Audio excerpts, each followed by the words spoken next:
Bismillahirrahmanirrahim. Elhamdülillahi Rabbil alemin. Ve sallallahu ala nebiyyina Muhammedin ve ala alihi ve ashabihi ecma'in. Amma ba'd. Bu günləri inşallah Allah'ın izniyle Kur'an-ı Kerim'in tədəbbürü haqqında olan dərslərimizdən 3-cü dərsə keçid alacağıq. Hansı ki kitabın ünvanı Avvalu marratin etedebberu el-Kur'an. İlk dəfədir ki, Kur'an'ı tədəbbür edirəm. Kitabın ünvanı ilk dəfədir ki, Kur'an'ı tədəbbür edirəm.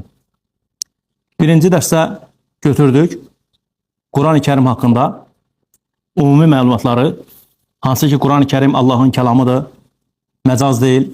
Allah Subhanahu wa Ta'ala Kur'an-ı Kerim'i danışıb peyğəmbərləri ilə, xüsusən də Musa aleyhisselamla və Kur'anla bağlı olan faydaları götürmüşdü birinci dərslər. Sonra ikinci dərsdə götürdük ki, Kur'an-ı Kerim'i Allah Subhanahu wa Ta'ala 3 məqsədə görə nazil edib. 3 məqsədə görə nazil etmişdir. Onlardan birincisi dil ilə oxumaq, məqsədlərdən birincisi oxumaq. İkincisi təfəkkür və tədəbbür etmək. Bu da qəlb ilə, zehinlərlə olur. Yəni həm qəlbimizlə, həm də zehinlərimizlə, beyinlərimizlə nədir? Təfəkkür və tədəbbür edirik. Üçüncü məqsəd nə idi? Əməl etmək. Kur'an-ı Kerimə əməl etmək. Bu günləri inşallah Kur'an-ı Kerimdən ilk surə Fatihə surəsidir. Siz də bildiyiniz kimi Fatihə surəsini götürəcəyik inşallah.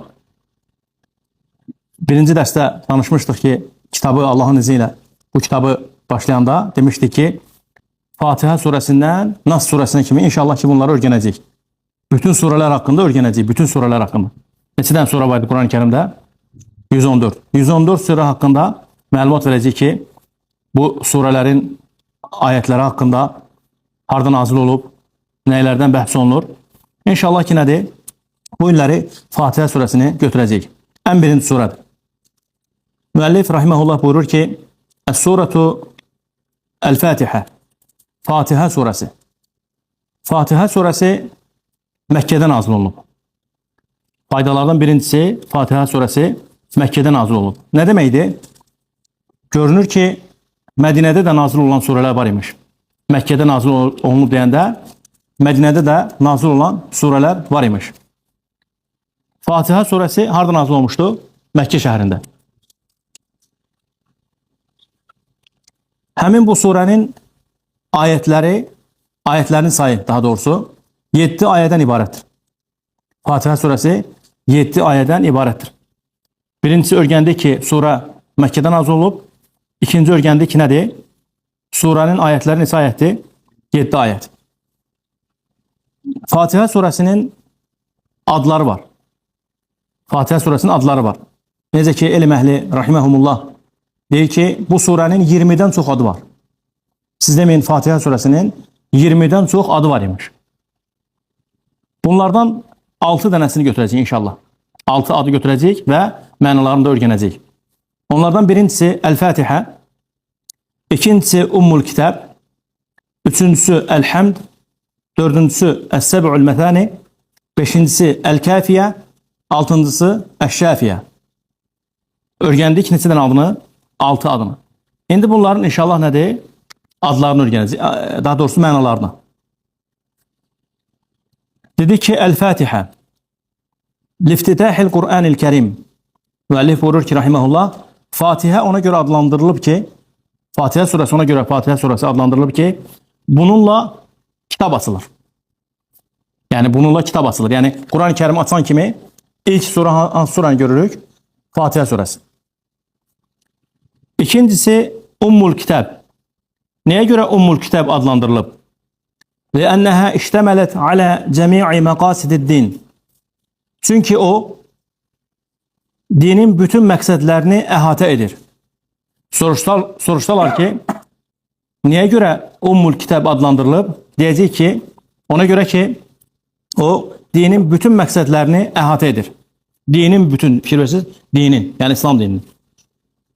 Sonra üçüncü El-Hamdu. Niyə görə El-Hamd adlandırılıb? لأنها بدأت بالحمد. Ona görə ki, həmd ilə başlanılır. Necə başlayırıq?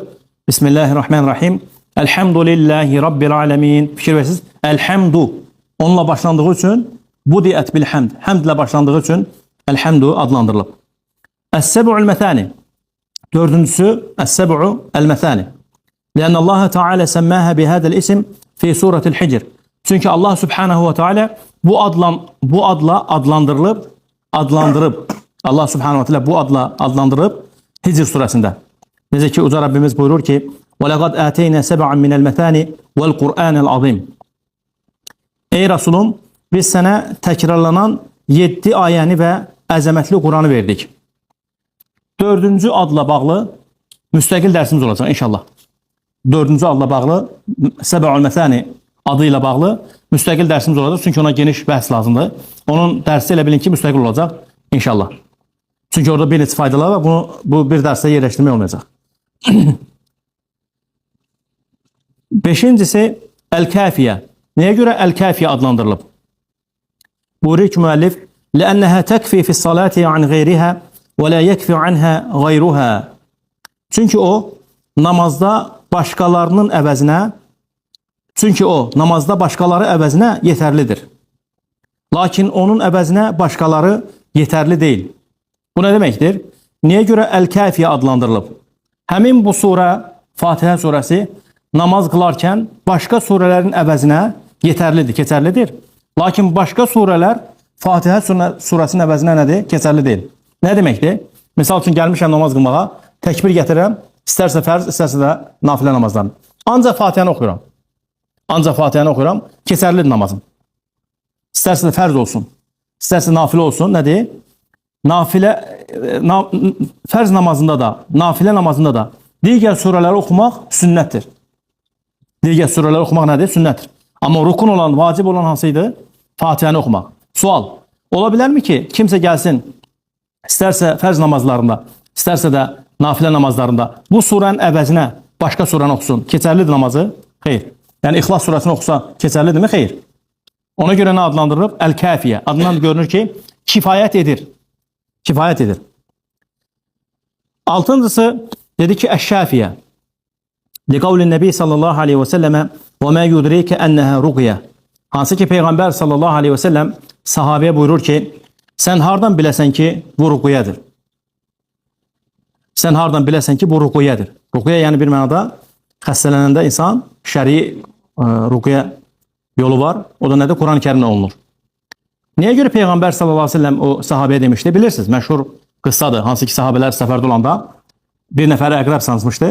Sahabələrdən də biri radiyallahu anh gedir orada Fatihə surəsini oxuyur. Həmin o əqrəb sancan insana. Orada Allahın izniyle o şifa tapır.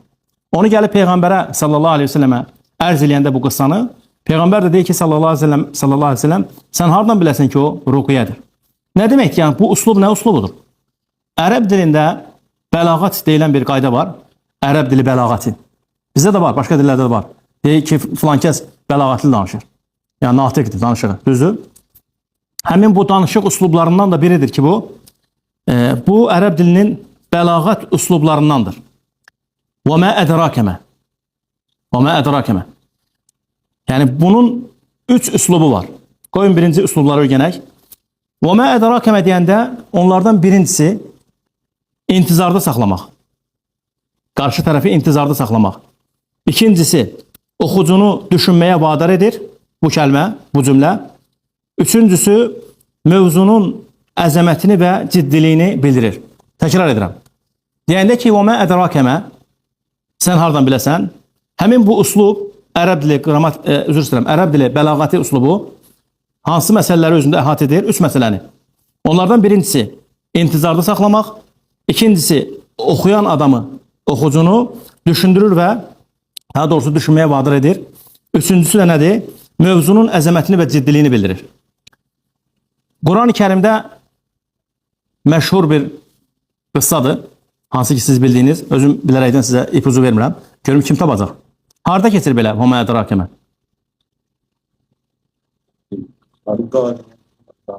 Bir neçə yerlərdə. Ən məşhuru. Hansı ki bizə hər il lazım olur o. İnnə ənzəlnəhu fi leylətil qadr. Allah Subhanahu taala buyurur ki: "İnnə ənzəlnəhu fi leylətil qadr." biz həqiqətən bu Quranı Qədr gecəsində nazil etdik. Fikir verin. Buyurur ki: "Və mə ədraka mə leylatul qadr." Allah peyğəmbərə deyir ki, sallallahu əleyhi və səlləm, sən hardan biləsən Qədr gecəsi nədir? Yəni bu nə üslubdur? Ey Muhammed sallallahu əleyhi və səlləm, sən hardan biləsən ki, bu gecənin əzəmətini? Həmin bu üslubuymuş. Fikir verdiniz, hansı idi? İntizarda saxlamaq, oxucunu düşünməyə vadar etmək. Üçüncü nə idi? Mövzunun əhsəntum, əzəmətini bildirmək. Yəni bu gecənin əzəmətini bildirmək üçün Allah Subhanahu taala buyurur ki: "Və mə ədraka mə leylatul qadr." Burada da peyğəmbər sallallahu əleyhi və səlləm deyəndə ki: "Və mə ədraka mə ennəhə ruqya." Hardan biləsən ki, bu ruqyadır? Buna işarə edilmiş. Sonra həmin bu surənin fəziləti haqqında, mimmə cəə fi fadlihə, onun üstünlükləri, fəziləti haqqında nəql olunan rəvayətlərdən birini götürəcək. Fatihə surəsinin üstünlükləri və fəziləti haqqında bir rəvayəti götürəcək, bir hədisi. Peyğəmbər sallallahu aleyhi və səlləm Said radiyallahu anh buyurur ki, deyir ki, sənə Qurandan əzəmətli bir surə öyrədəcəm. Buyurur ki, Peyğəmbər sallallahu aleyhi və səlləm sənə Qurandan ən əzəmətli surəni öyrədəcəm. Əzəmətli bir yox, ən əzəmətli surəni öyrədəcəm. Hansı ki, Peyğəmbərimiz sallallahu aleyhi və səlləm onu deyəndən sonra, bu cümləni deyəndən sonra deyir ki, Elhamdülillahi Rabbil alemin. Yəni, Fatihəni öyrədəcəm. Bu mənə verilmiş 7 təkrar olunan və səb'ül məsani böyük əzəmətli Qurandır. Peyğəmbərə verilmiş sallallahu aleyhi ve sellemə 7 dəfə təkrar deyildikdə nəyə başa düşürük? Bu ayətlər təkrar oxunur, elə deyilmi? Dedik ki, səb'ül məsani haqqında inşallah ki, müstəqil dərsimiz olacaq inşallah. Ümumi olaraq Fatihə surəsi haqqında 6 dənə faydanı götürəcək, 6 faydanı. İndiyənə kim götürmüşük? 4-ünü. Onları bir dənə təkrar edək. Yerdə qalan ikisini inşallah istəyəcəm. Birinci fayda hansıydı? Bu surə Məkkədə nazil olub. Bu surə nədir? Məkkədə nazil olub. İkincisi, bu surənin adları var. Adlarını da zikr etdik. Üçüncüsü, bu surənin adlarının mənaları var. Onları da göndək. Dördüncüsü, bu surə haqqında varid olunmuş bir hədisi, fəziləti haqqında varid olmuş bir hədisi götürdük. Hansı ki, Peyğəmbərimiz də sallallahu aleyhi və səlləm sahabəyə deyir ki, sənə Quran-ı Kərimdən bir əzəmətli bir surə öyrədəcəm. O da nədir? Elhamdülillahi Rabbil alemin. Yaxşı, soruşursaq ki, Quran-ı Kərimdə ən əzəmətli surə dedik ki, Fatihə surəsidir. Bəs yaxşı, ən əzəmətli ayə hansı ayədir? Əyət-i Kursi. Allahu la ilahə illə huvəl hayyul qayyum. Beşinci faydayı keçid alırıq. Beşinci fayda. Bu mübarək surənin bəzi mövzuları var. Fatihə surəsinin. Həqiqətən Fatihə surəsi olduqca mübarək surələrdən. Subhanallah. Fatihə surəsi kimi əzəmətli surə yoxdur Quran-ı Kərimdə. Allah nəsib eləsin. İnşallah bunun təfsirini də götürəcək inşallah. Allahın izni ilə. Yəni, sırf Fatihə surəsinin ayət-ayət təfsirini Allahın izni ilə götürəcək. Deməli, müəllif buyurur ki, Bədəət suratul Fatihə bil-i'tiqadi əvvələn, thumməl-ibadəti, thumməl-mənhəc. Fatihə surəsi birinci etiqadla, sonra ibadətlə, daha sonra mənhəclə başlayıb. Bura fikir verin, bu nöqtələr olduqca mühüm nöqtələr. Fatihə surəsi birinci etiqadla, vergül, sonra ibadətlə, daha sonra mənhəclə başlayıb. Neçə məsələni zikr elədik? 3 məsələni. Fəbədəət bil-i'tiqadi. Ən birinci başladı nə ilə? Etiqadla. Allah subhanahu wa ta'ala buyurur ki, Elhamdülillahi Rabbil alemin. Müəllifin hansı ki şərhini oxumamışdan öncə burada sual verirəm. Müəllif buyurur ki, rahiməhullah, etiqadla başlayır. Sonra bu ayəni gətirir. Deyir ki, bu surə etiqadla başlayır 1. Sonra nə deyir? Sonra ibadətlə başlayır 2. Sonra mənhəclə başlayır 3. Sonra həmin etiqad cümləsinin altına bu ayəni gətirib, bu ayəni yazıb. Nə deməkdir? Etiqadla bu ayənin nə əlaqəsi var?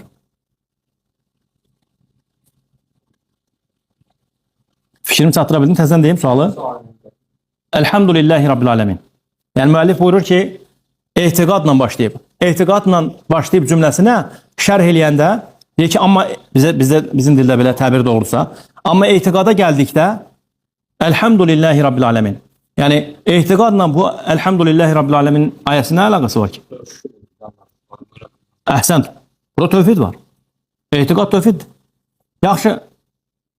Tövhidin iki növü var orada. Hansıdır birinci növü, hansı ikinci növü?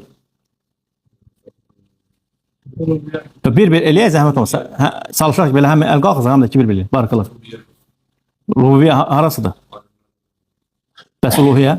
İki dənə növü var. Yox, orada ikisi də var imiş. Elhamdu lillah. Həmd Allaha məxsusdur. Lillah. Uluhiyyədir. Biz öyrənmişik axı. İbadətlər hamısı Allah üçün, elə deyil mi? Namazlardır, xeyr. Namazlardır, oruclardır, zəkat. Bütün ibadətlər, bizim etdiyimiz ibadətlər hamısı nədir? Uluhiyyət. Rabbil Alemin bu rububiyyədir. Deməli, ayədə iki qism var. Tövhidin iki qismi var imiş. Elhamdu lillahi bura kimi uluhiyyədir. Rabbil Alemin nədir? Rububiyyə. Uluhiyyə birincisidir. Elhamdülillahi. Rububiyyə ikincisidir. Müəllif buyurur ki, rahiməhullah, İşaretun ilə tevhidul uluhiyyə və min thummə tevhidul rububiyyə. Deyir ki, burada işarə var. Uluhiyyə tövhidinə. Sonra işarə var nədir? Rububiyyə tövhidinə. Sonra başqa bir məsələ. Buyurur ki, Ar-Rahmanir-Rahim. Yaxşı, Ar-Rahman-Rahimdə nədir bu? Nəyə işarə var? Əsmə və sifət. Barakallahu fikum. Əsmə və sifət. İşaretun ilə tevhidul əsmə və sifət. Burada nədir? Ad və sifətlərə işarə var. Ad və sifətlərə. Ar-Rahmani, Ar-Rahim. Maliki yevmiddin. İşaretun iləl imani bil yevmil axir. Burada da qiyamət gününə, axirət gününə işarə var. Maliki yevmiddin. O günün sahibi. O gün hansı gündür? Qiyamət gününün sahibi. Bura kimi götürdüyümüz neydi? İbadədir. Siz demeyin Elhamdülillahi Rabbil Alemin, Ar-Rahmanir-Rahim, Maliki yevmiddin. Bu üç ayə neymiş? Üçüncüdə də etiqadla bağlılıqlar var. Düzdür? Sonra buyurur ki, Summel ibadə. Summel ibadə. İyyâke ne'budu və iyyâke nesta'in. İbadət. Nəyə görə bunu gətirib? Biz yalnız sənə ibadət edirik və yalnız səndən kömək diləyir. Summel mənhəc. Sonra nədir? Mənhəc. Harasıdır mənhəc? Ehdinas sıratal müstaqim. Allah'ım bizi doğru yola yönelt. Bizi doğru yola yönelt. Burada duada gəlib, diqqət olun, barakallahu fikum. Duada gəlib ki, ehdinas sıratal müstaqim. Bizi doğru yola yönelt. Amma həmin bu ayənin içərisində nədir? Sıratal müstaqim haqqında xəbər verilməyib. Siz deməyin, ondan sonra gələn ayətlərdə, daha doğrusu ondan sonra gələn ayətdə nədir? Sıratal müstaqim haqqında xəbər verilib. O da hansıydı? Sıratallezine en'amte aleyhim. O kəslər ki, onlara nemət verilib, nemət verilmişlərin yolu. Və gayril məğdubi aleyhim vələddalin. Allah korusun. Məğdubi aleyhim kimlər idi? Elmi olub, əməl etməyənlər. Elmi olub, əməl etməyənlər. Allah korusun. Yahudilər. Ətə'murunən nəsə bilbirri və tənsəvnə ənfusakum və əntum tətlunəl kitab əfələ taqilun. Allah subhanətlə onlar haqqında deyir ki, insanlara deyir, yaxşılığı əmr edirsiniz. Özünüz də kitabı oxuyursunuz. Özünüzü unudursunuz. Heç anlamırsınız mı? Fikir versiniz. Onlarda elm var idi. Amma nə yox idi? Əməl yox idi. Vələddalin kimlər idi? Elimsiz şəkildə əməl edənlər. Bunlar da kimlərdir? Nasranilər. Deməli, üçüncüdə mənhəc nəyə görə adlandırmışdı müəllif rahiməhullah? Ehdinas sıratal müstaqim. Bu elə mənhəc. Mənhəcdir. Nemət verilmişlərin yolları. Onlar da kimlər idi? Nəbilər, peyğəmbərlər, sıddıqlar, şəhidlər. Allah Teala bizləri də onlardan etsin. Beşinci faydan götürdük, düzdür? Sonra axırıncı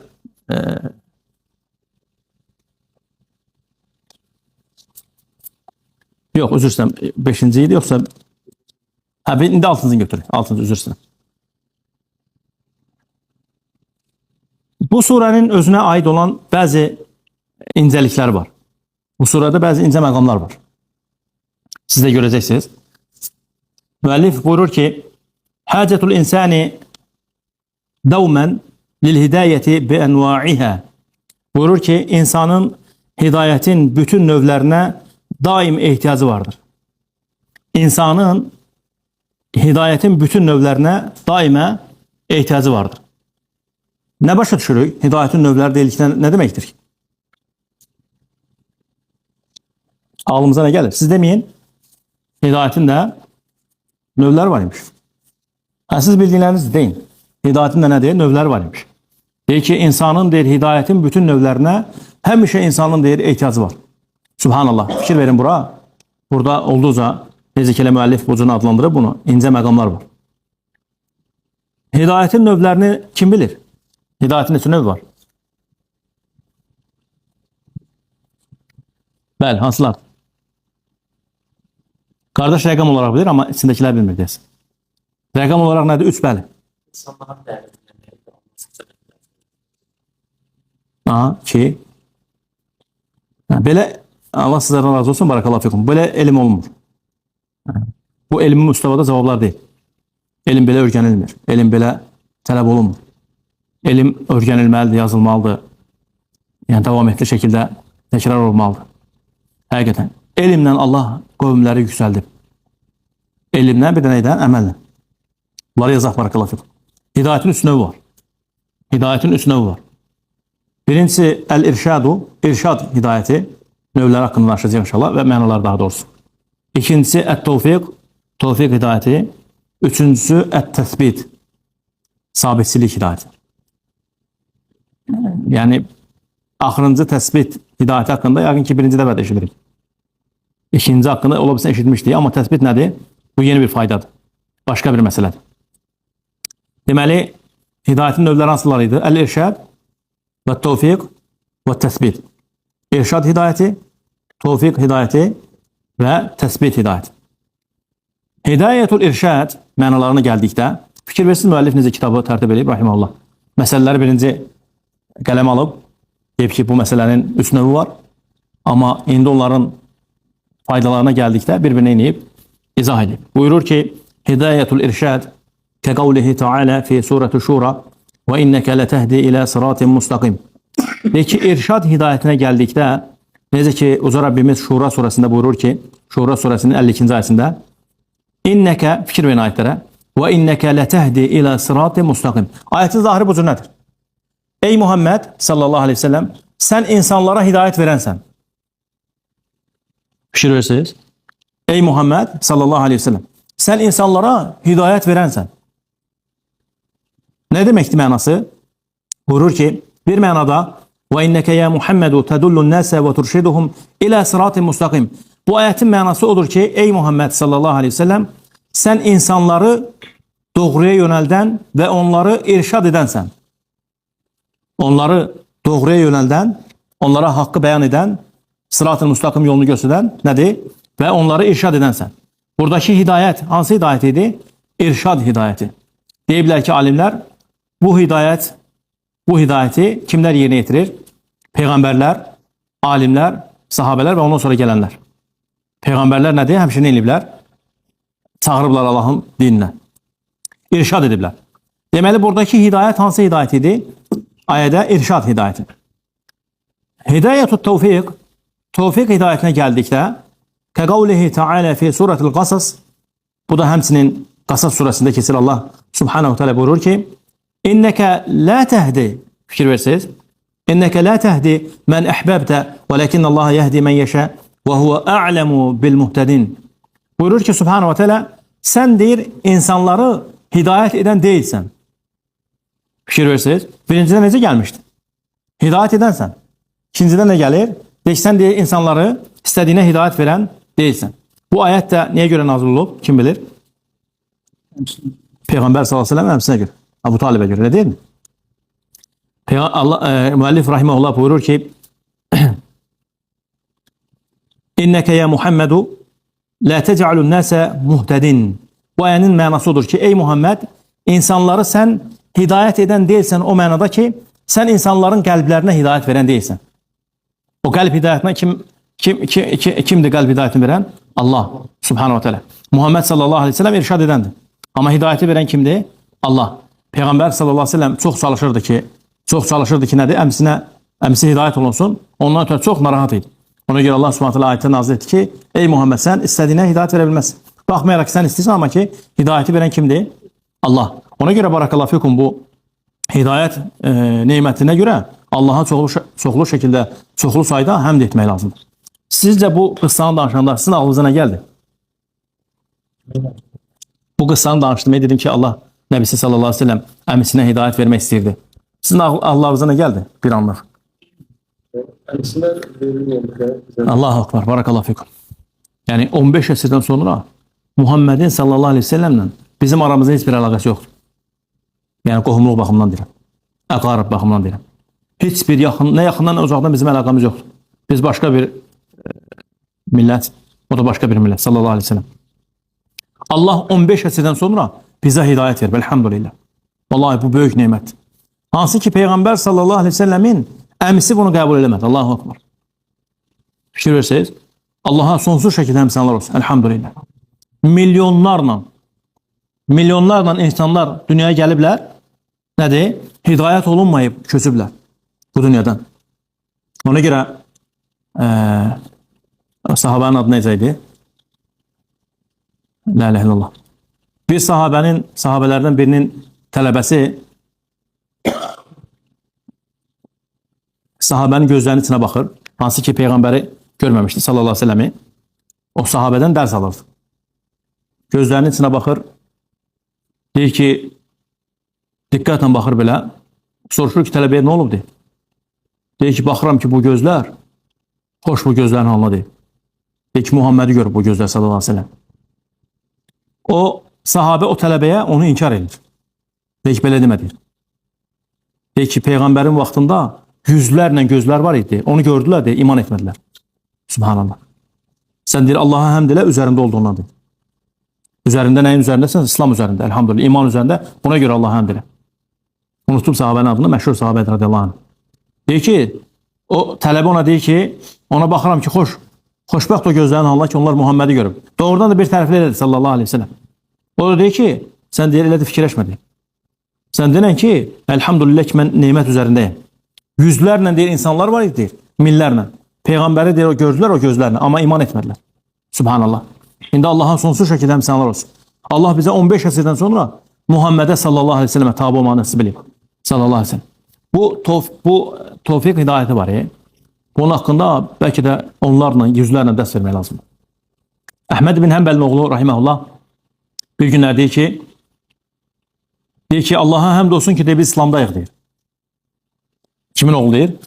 Əhməd bin Həmbəlin oğlu deyir. Deyir, Allah'a həmd olsun ki, biz İslamdayıq. Atası deyir ki, ey oğlum deyir, elə demə deyir. Fikir verseniz, zahirindən nəsə görünüş orada nəsə var. Əhməd bin Həmbəl rahiməhullah. Və mə ədrakə Əhməd bin Həmbəl. Hansı növ idi? Bəlağat növündən. Hardan bilərsən ki, Əhməd bin Həmbəl kim idi? Rahiməhullah. Deyir ki, atacın necə deyim deyir. Nəyi səhv elədim deyir. Deyir ki, elhamdülillah ki, biz İslamdayıq. Üstəlik də sünnə üzərindəyik. Fikir verirsiniz, sünnəyə tabi olmaq, fikir verirsiniz, əzəmətlidir. Deyir ki, elhamdülillah ki, biz İslamdayıq. Üstəlik də nədir? Sünnə üzərindəyik, sünnə üzərində. Sünnə üzərində olmaq elə böyük nimət, subhanallah. Bu günlər insanlar var, Allah hidayət versin. Bəzən deyirlər ki, siz deyir, niyə görə insanlara deyir, ancaq Qurandan deyir, danışmırsınız deyir. Hər dəfə dərslərinizə deyir, hədislərdən danışırsınız deyir. Subhanallah. Deyir, hədislər deyir, Allahın sözləri deyir ki, insan nə qədər cahildir. Onun elmi, şəri elmi, sıfır dərəcəsindədir. Mövzudan çox uzaqlaşmayaq. Bunu deyim, qaydacam inşallah. O bilmir ki, Muhammedin dedikləri, sallallahu aleyhi ve sellem dedikləri, Allahın sözləridir. Ən bariz dəlillərdən kim bilir? Quran-ı Kərimdə ayə var. Həmişə tələbələr dəstəndə deyirlər. Və mə yantiqu anil hava in huve illə vahyun yuhə. O heç bir şey özündən demir. Öz səyi ilə, öz havasından demir. Sallallahu aleyhi ve sellem. Nə deyirsə, vəhy ilə deyir. Deməli, hədislər də vəhidir. Hədislər də vəhidir.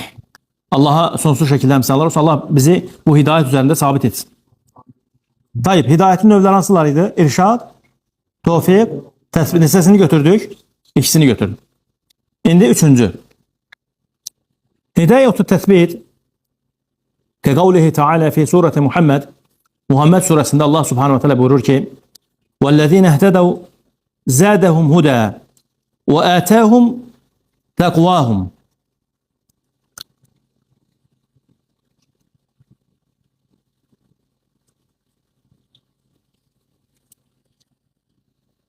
Muhammed surəsində Allah subhanahu wa ta'ala buyurur ki, وَالَّذ۪ينَ اهْتَدَوْا زَادَهُمْ هُدَى وَاَتَاهُمْ تَقْوَاهُم. Doğru yolu tapanlara geldikte ise onların doğruluğunu daha da artırar ve onlara təqvalarının mükafatını verər. Ayətdə nə başa düşdük? Təkrar edirəm. Doğru yolu tapanlara geldikte ise onların doğruluğunu daha da artırar ve onlara təqvalarının mükafatını verər. Yani وَالَّذ۪ينَ اهْتَدَوْا زَادَهُمْ هُدَى. O kəslər ki hidayət yoluna gəlirlər, hidayət yolundadılar, Allah onların hidayətini artırır. Bu nəyə işarədir? Allah onların hidayətini artırır, nəyə işarədir?